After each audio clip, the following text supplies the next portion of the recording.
Now let's go to the debriefing. I'm happy you have told us that the mindset that brought you to where you are may not take you to where you want to go. Definitely. And for that reason, you have to begin to consciously and intentionally reprogram that mind so that you can deliver the results that you desire. Okay. Well, I think first and foremost, part of the debriefing, process where I start, I need to make mention that some of the processes I'm going to be mentioning now, or the steps I'm going to be mentioning now, are things that you have to keep working at. It's a continuous process. It's not a one-off thing. Never a one-off thing. Because all the steps I'm going to mention, lifelong continuous process. You must commit yourself to the fact that this is the way I'm going to be living henceforth. Because like we mentioned the other time, some of these negative thought patterns have been there for years. Yes. So we are not talking about something like it's a one-off, something you do once and you'll be sorted. No. It's something you have to do every day. So what are the steps that I need to take if I'm going to debrief my mindset and reprogram my mindset? I think, everything stems back again to some of the things I mentioned, which has to do with, first and foremost, you have to begin to receive the right kind of information.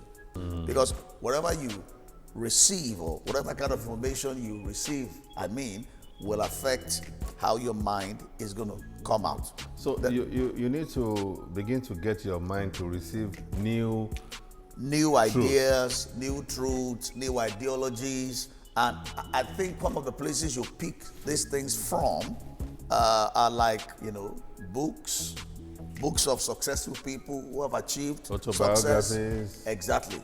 In the area of business or enterprise. At times, it will serve you also well if you can find a mentor along the same line of business, somebody who have succeeded. I remember years ago when somebody introduced this book, Rich Dad. He was brought up by a poor dad, but his mentor was really a rich dad. And you could see how that helped. So he failed in business. Exactly. Because he was applying his poor dad mentality. And then when he sought out his rich dad, who is a father of his friend, that's true. That one began to mentor him. Exactly. And he began to receive reprogramming. Exactly. His mind began to receive reprogramming. That's true. So besides books, you will recommend mentoring? I will, because truth about the fact is that your mentors have been to where you are trying to be. Trying to go. And they've acquired the mentality you are trying to acquire. Exactly. They have the experience, they have the exposure. If we're going to reprogram our mindset, what we read is important. It is very important. Books, magazines, newspapers, journals, and what have you.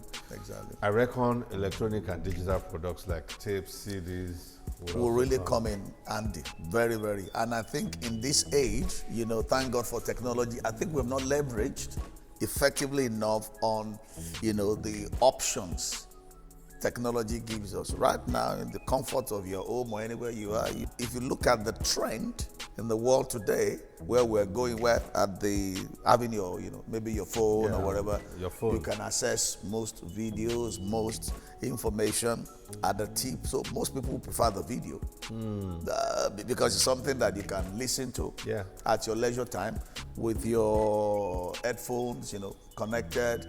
You could be anywhere, on bus, in your car, or whatever, and you're learning. You're, upgrading your knowledge and you're getting up to date with whatever you need to know.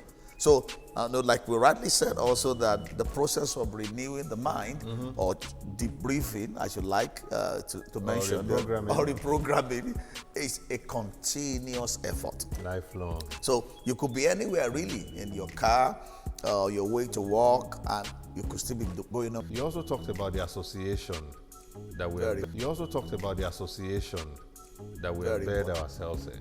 Very, very important. Please extrapolate more on that. Well, like somebody said, if you want to know how to swim, you need to associate with the fish. You want to know how to fly, you walk with a bird.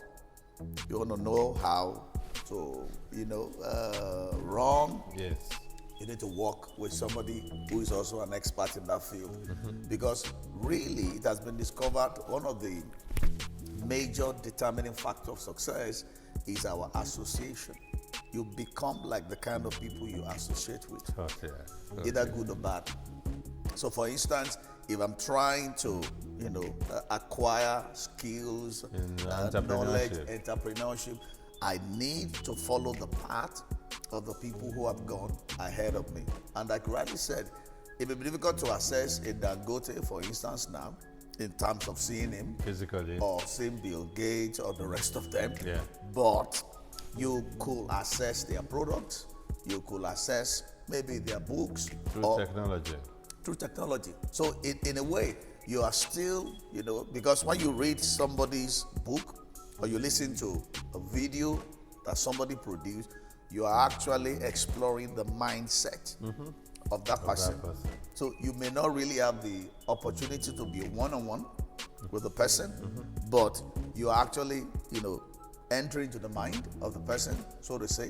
Yeah. You're acquiring whatever, knowledge or expertise he or she possesses. Though people say, you should widen your network. Success principles are universal, but since we are talking about business and entrepreneur, for instance, I think it will make much more sense to work with people in that field. I agree. Because they'll speak your language. I agree.